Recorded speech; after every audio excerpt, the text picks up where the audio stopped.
Here is Craig Button and Mike Johnson's preliminary Team Canada Olympic roster. You will notice Jordan Binnington, the lone goalie from the Four Nations faceoff. Logan Thompson, Darcy Kemper have replaced Aiden Hill and Sam Montembeault. Sam Bennett, Drew Doughty, Anthony Cirelli, Seth Jarvis, Mark Stone. They played in the Four Nations. According to Craig and Mike, they will not be playing in Milan. And another name not on this board, Connor Bedard, despite the fact that he's second in NHL scoring. Let's talk to one half of the duo that put this list together, this team. It's Craig Button. Craig, the thing that's getting the most attention about your team with Mike here is the inclusion of Zach Hyman, who is not on the Four Nations team and hasn't played a game yet this season. So make your case, Craig, as to why you feel Hyman belongs in Milan. So in the previous two seasons in playoffs, only one Canadian player has scored more goals than Zach Hyman. That's Sam Reinhart. And we know that he's hurt this season. So those are unalterable facts. But this has as much to do with Connor McDavid as it does with Zach Hyman being on his flank. And Connor McDavid scores the championship-winning goal at the Four Nations, but he was in and out, up and down, trying to find a real semblance of the excellence that we see so common from him. But we do know that the familiarity that he has with Zach Hyman is unbelievable. And what Zach Hyman does is he gets to the front of the net. So that drags the defender there, that occupies the goaltender. He tracks down pucks. He's great below the goal line, great along the boards, which also allows Connor McDavid to swoop, to sweep in, grab the puck, and it opens up ice when Zach Hyman is at the net, and Zach Hyman can finish.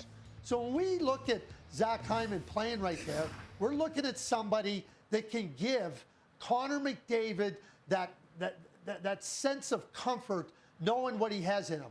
Connor McDavid has performed brilliantly with Zach Hyman on his left wing.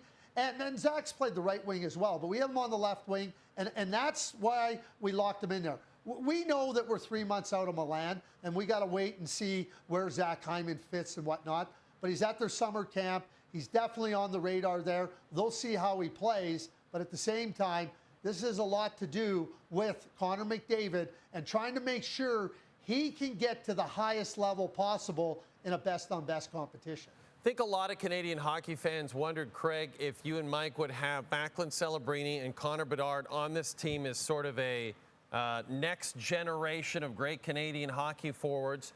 You guys have Celebrini on the team. You do not have Connor Bedard on the team, despite the fact he's second in NHL scoring right now. Tell us why Bedard didn't make the cut for you guys.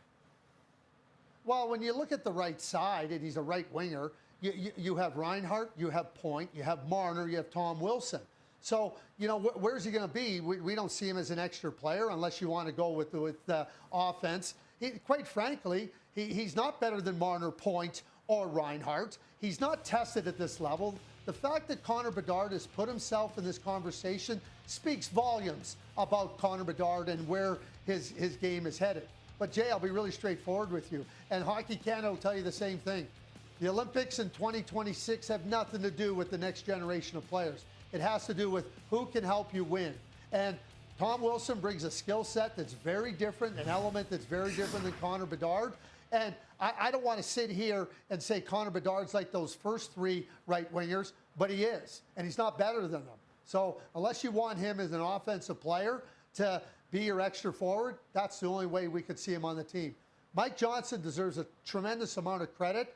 He felt that Celebrini, so adaptable, can play the left wing on that third line with Marner and with Nick Suzuki, and that's why we have Macklin Celebrini on the team, because he's more flexible, more adaptable, can do more things than Connor Bedard right now, who is a brilliant offensive player.